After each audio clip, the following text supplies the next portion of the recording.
बेचारा हैंडीकैप्ड है और ये बहुत गरीब है। जैसे तैसे अपने वाइफ का इलाज करा रहा था, अपना बच्चे का ट्रीटमेंट करा था कि वो गर्भवती महिला थी और उस बच्चे को जो है औरत के साथ ही माता और शिशु दोनों को खत्म करने का काम कर रहा है। आपकी स्वास्थ्य की जो स्थिति है, जो जर्जर हो चुका है, जहां पर आपने फर्जी हॉस्पिटल खुलवाए हैं, सरकारी हॉस्पिटल को आपने मरवा रहे हैं और फर्जी हॉस्पिटल को आप इंक्वायरी नहीं करते हैं, बंद नहीं करवाते हैं। इस पर कई व्यक्तियों की जान गई है, एक जीवन के साथ खिलवाड़ हुई है, जिनका परिस्थिति आपको हमने दिखाने का बार बार प्रयास करते हैं। उनकी जीवन नरकों से बेहतर हो चुका है। मधुबनी जिला का बाबूबढ़ी प्रखंड फुलवरिया गांव में अभी हम उपस्थित हैं। मैं आपको बता दूं, जो पूरे बिहार का जो दृश्य है, जो पूरे बिहार में फर्जी हॉस्पिटल, झोला छाप हॉस्पिटल, डॉक्टरों की वर्चस्व इतना बनी हुई है। हमसे उनके नाम है विक्रम साहू जी। उनके साथ जो घटना हुई है, मैं आपको बता दूं, जो आप सुनेंगे तो आपके पांव तले जमीन खिसक जाएगा।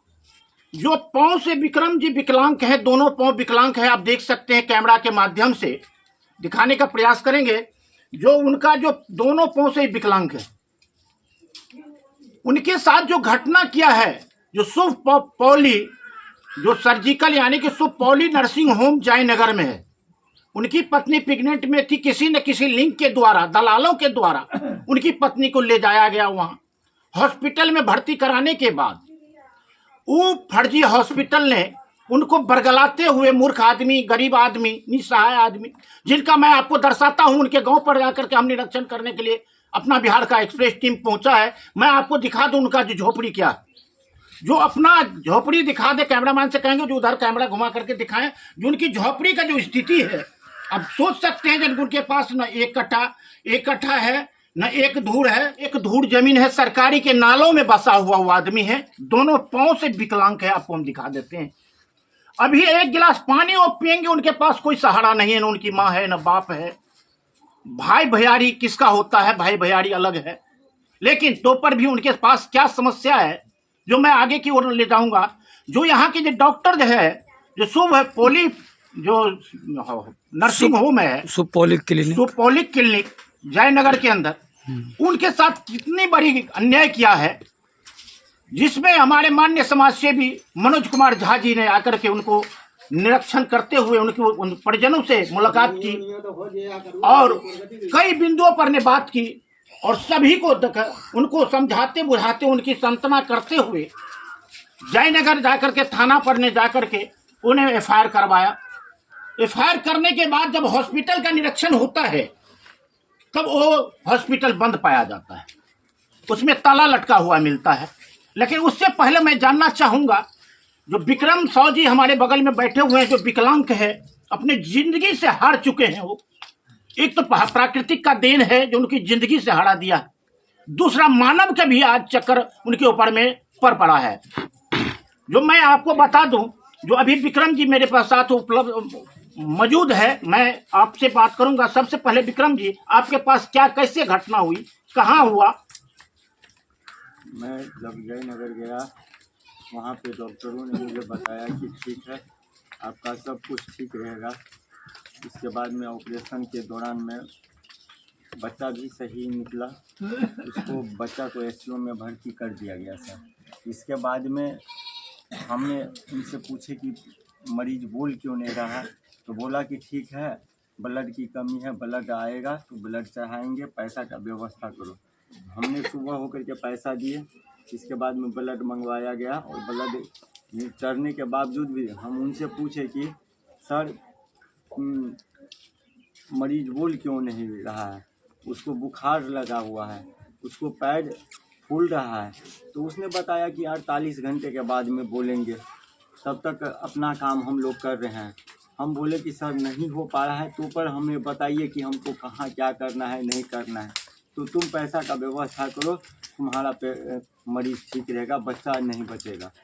तो हम पूछे कि सर बच्चा में क्या दिक्कत है, तो बच्चा का जो है सो हम एससीओ में रख दिए हैं, बच्चा भी सही हो पाएगा। इसके बाद में जो है सो सर हम भरोसा करते करते उसको जब हम बोले कि सर समय बीत गया, 1 दिन बीता, 2 दिन बीता, उसको पूछते पूछते हम तबो तबाह रह गए सर। उसके बाद में उसने बताया हमें कि कुछ पैसा जो है तो और लगेगा, लगभग 3.5 लाख तक का बजट जाएगा, 4-5 दिन और मेरे हॉस्पिटल में रहना पड़ेगा। इसके बाद में मेरा शरीर काम नहीं किया, मेरा दिमाग काम नहीं किया, तो हम बोले कि सर हमको यहाँ से कोई व्यवस्था कीजिए तो हम DMCH लेकर के जाएंगे। तो उसने एम्बुलेंस भी करके दिया सर, तो मुझे इसमें ऑक्सीजन का व्यवस्था भी नहीं दे पाया।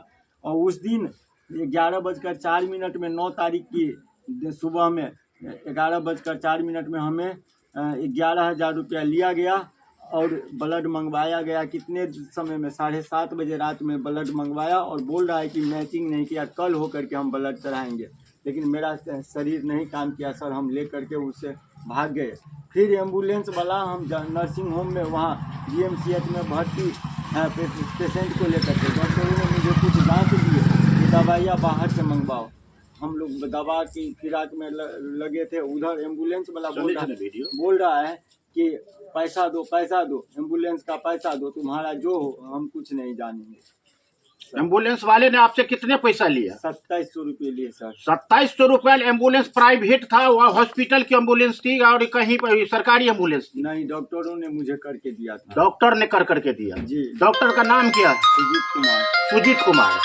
वो आपको जो सुजीत कुमार जी खुद भेजे या उनका कंपाउंडर या नर्स के द्वारा ऑपरेशन किया गया, वो कौन भेजा? नहीं, सुजीत कुमार जी भेजे। सुजीत कुमार जी ही भेजे। तो क्या आपको मनोज जी जो आए हुए थे, मनोज कुमार झा जी, तो आपको मुकदमा भी आपकी हैं डॉक्टर के ऊपर, हॉस्पिटल के ऊपर में? कता जी। तो क्या फिर थाना से आश्वासन क्या मिला? अभी तक कोई आश्वासन नहीं मिला है। कोई आश्वासन नहीं मिला। नहीं। तो फिर मनोज कुमार जी यहाँ पर आए हुए थे, आपको मुलाकात हुई उनसे, क्या आपको क्या आश्वासन दिए मनोज कुमार जी?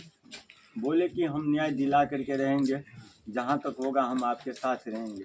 जी, जहाँ तक रहेंगे हम आपके साथ रहेंगे। जी बिल्कुल। आपको क्या कहना है, अगर हो सकता है हॉस्पिटल वाले ने आपको मुआवजा दे, जो अब चलो जो हो गया 2-4 लाख दे देते हैं, कंप्रोमाइज कर लो, क्या आप कंप्रोमाइज करेंगे? नहीं, हमें पैसे की जरूरत नहीं है। जब मेरा जिंदगी ही चला गया तो पैसा लेकर के मैं क्या करूँ? जी। आप उनका कौन लगते हैं? चाचा लगते हैं। आप क्या कहना चाहेंगे उनके सफाई में, जो आपको जो हॉस्पिटल के में जो जैसी घटना हुई है उस पर आप क्या कहना चाहेंगे? उनकी परिस्थिति के मुताबिक आपकी भतीजा को जो परिस्थिति है उस पर आप क्या कहना चाहेंगे? देखिए सर, यहाँ पर जो कुछ भी हो रहा है वो आपके आंखों के सामने में देख रहे हैं सब कुछ। फिर भी उनके साथ जो हुआ है घटना, ये घटना नहीं दुर्घटना कहिए, जानबूझ करके मारना कहिए, गुमराह करके मारना कहिए, जो कुछ भी आए दिन में उसको आप कह सकते हैं। क्योंकि डॉक्टर के पास अपना वो जो है प्रैक्टिस नहीं था, उनको एडमिट नहीं लेना चाहिए। बट वो ले भी लिया तो उनको और कहीं अलग जगह कोई स्वच्छ हॉस्पिटल हो, अच्छा व्यवस्था हो, उसमें एडमिट कर देना चाहिए। उनके पास बार बार ऐसे केसेस गया है जो कि उसके ऊपर केस भी है, 2-3 केस भी है। हम लोग कल गए थे जयनगर, उस थाना से जानकारी मिली है जो कि उनके ऊपर पहले से भी 2-3 केस है। तो थाना अध्यक्ष हम लोगों को डांट रहे थे, काहे गए आप उस हॉस्पिटल में? हम लोग भाई गांव देहात के, हम लोग क्या जानकारी है? जो वो हॉस्पिटल जो है वैसे बिजनेस कर रहा है, पैसे के लिए गुमराह करके पब्लिक को मारता है, तो लाशों की व्यापार कर रहा है। हम लोग को कोई जानकारी नहीं दी। वहाँ थाना पर जाने के बाद वो छोटा बाबू ने ये पूरा इस संदर्भ में पूरी जानकारी दी।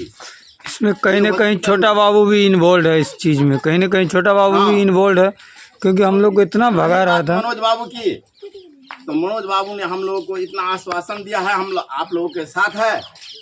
और रही बात विक्रम की, जिनकी जिंदगी ही चला गया, बच्चा चली गई तो फिर कोई बात नहीं, पानी देने वाला कोई था, लेकिन उनको भी लेके वो चला गया। पैसा भी ऊपर से ले लिया, ब्लड जहाँ तक उनकी बात से सुरक्षा करने की, उसको सुरक्षा नहीं कर पाए, समय पर उसको ब्लड नहीं दे पाया, पुराना का फोटो ले रही चला गया। यही बात जो मनोज कुमार झा जी जो समाज सेवी लोग हैं, जो उनको आकर के कम से कम ये तो हुआ, जो उनके परिजनों से भेंट किया, उनके गांव पर आकर के आश्वासन दिए और कई हॉस्पिटल को ताला लगवाने का काम अभी तक किया है। कल भी जयनगर में जाकर के हॉस्पिटल को ताला लगवाया है। और मनोज कुमार झा जी का कहना है जो दोषियों को कभी भी बख्शा नहीं जाएगा, उसको 3 गेट के सलाखों के अंदर पे डाला जाएगा। वो पूरा प्रण बांध लिए हुए हैं जो किसी भी परिस्थिति में उनको न्याय दिला करके रहूंगा, चाहे उसके लिए जो हो। वही है मनोज कुमार झा जी। अभी आप देख रहे हैं अपना बिहार स्पेस न्यूज से संवाददाता बावरी प्रखंड से रामचंद्र जी का रिपोर्ट।